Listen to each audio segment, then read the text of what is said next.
2021년 세 번째 월요일입니다. 잠언을 새기다 18번째 날이고요.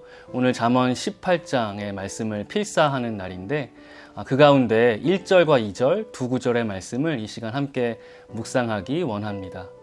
먼저 1절과 2절을 제가 읽도록 하겠습니다.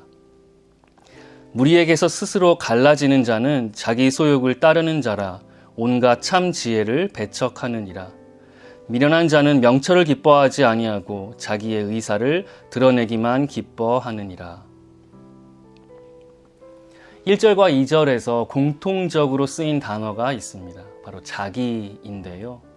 1절에서 자기의 소욕을 따르는 자는 온갖 참 지혜를 배척하고 또 무리에게서 스스로 갈라진다고 기록합니다.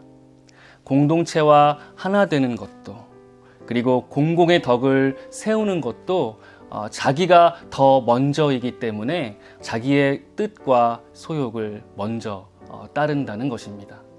2절은 자기의 의사 드러내기만 기뻐하는 자에 대한 내용을 기록하고 있는데 그것을 명철보다 더 기뻐하는 자를 묘사하고 있습니다. 그리고 그러한 자를 미련하다고 기록합니다.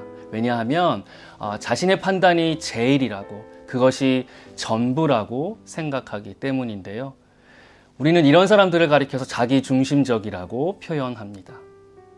여러분, 그런데 자기중심적이다라는 말을 듣는 사람들 중에 자신의 자아에 대해서 실제로 고민하는 사람은 적고요.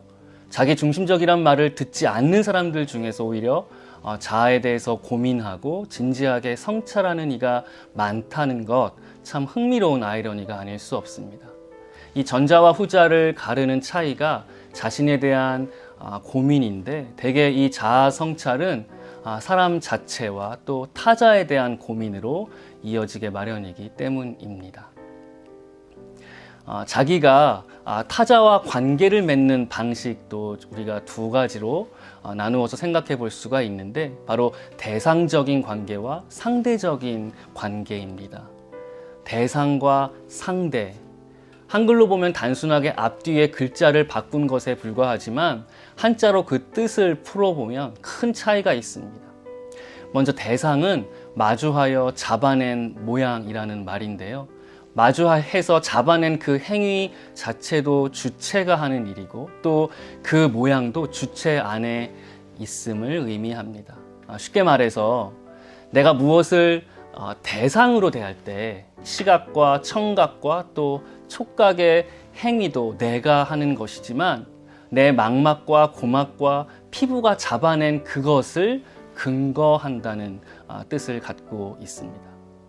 철저하게 내가 주체, 주인이 되어서 대상을 자기중심적으로 대하는 것을 말하는 것이죠.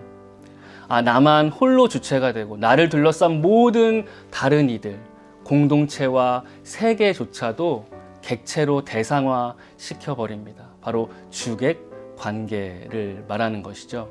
그러나 상대는 서로 마주함을 의미합니다. 서로 다른 주체들이 만나서 얼굴을 바라보는 것인데요. 한쪽만 주체가 돼서 일방적으로 대상을 재단하거나 내가 파악한 것이 전부인 양 독단적이지 않습니다. 내가 익숙한 방식이나 자기중심적인 뜻을 강요할 수도 없는데요. 왜냐하면 상대도 나름의 뜻과 방식이 있는 나와 마찬가지인 주체이기 때문이죠. 여러분, 그래서 대상보다는 상대하는 것이 더 불편하고 불안하게 마련입니다. 그래서 익숙하지 않아서 많은 경우에 꺼려지는데요. 결국에 많은 경우에 이 잠언의 말씀처럼 자기의 소욕과 뜻을 내세우고 타자와 공동체에 대해서 심지어 지혜에 대해서도 자기화시키고 대상화시켜 버리거나 그것이 안 된다면 그냥 배척하고 배제하지 않습니까? 그러한 자기중심성, 사실은 자기를 절대화시키는 것인데요. 결국에는 그러한 자기 절대화가 자기 도취로, 자기 기만일 수밖에 없기 때문에 오늘 함께 나누는 본문 2절에서 그것을 미련한 자의 특징이라고 설명하는 것입니다. 이 자기와 관련해서 주님을 한번 생각해 보기를 원합니다. 주님은 철저하게 자기를 비우셨지요. 빌립보서 2장 6절에서 8절의 말씀은 예수님에 대해서 이렇게 설명을 하고 있는데요. 제가 읽겠습니다. 그는 근본 하나님의 본체시나 하나님과 동등됨을 취할 것으로 여기지 아니하시고 오히려 자기를 비워 종의 형체를 가지사 사람들과 같이 되셨고 사람의 모양으로 나타나사 자기를 낮추시고 죽기까지 복종하셨으니 곧 십자가에 죽으심이라. 문장이 긴데요. 그러나 처음에 그는이라고 시작하는 이 6절의 첫 단어가 주어가 되고 또 8절까지 이어지는 한 문장의 메인 동사가 두 개인데요. 7절에 비워, 자기를 비워와 8절에 자기를 낮추시고입니다. 실제로 예수님께서는 제자들을, 사람들을 또 우리와 세상을 대상이 아니라 상대로 대하셨지요. 당신의 친구로, 당신의 형제, 자매로, 그리고 있는 모습 그대로 불러주시지 않으셨습니까? 바로 자기를 비우시고 낮추셨기 때문에 가능한 것입니다. 이러한 주님께서 우리에게 무엇을 말씀하시나요?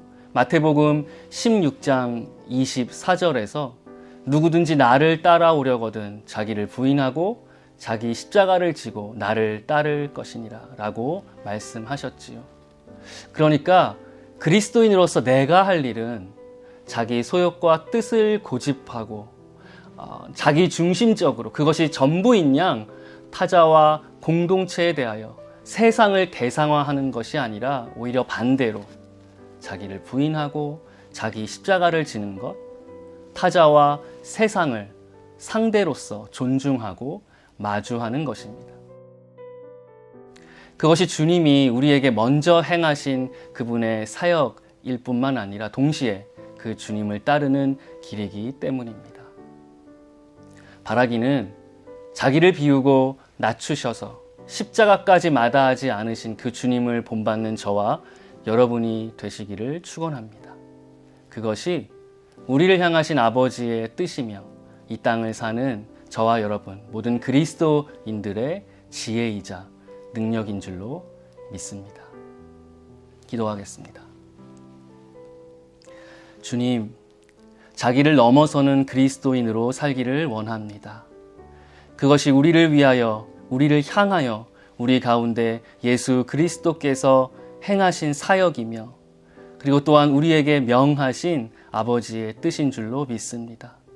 오늘도 이 땅을 살 때에 주님께서 자기를 비우시고 낮추신 것처럼 우리 모두가 자기를 부인하고 자기 십자가를 짐으로써 주님께 나아가는, 주님과 동행하는 아버지의 귀한 빛의 자녀 되게 하여 주옵소서. 예수님의 이름으로 기도하옵나이다. 아멘.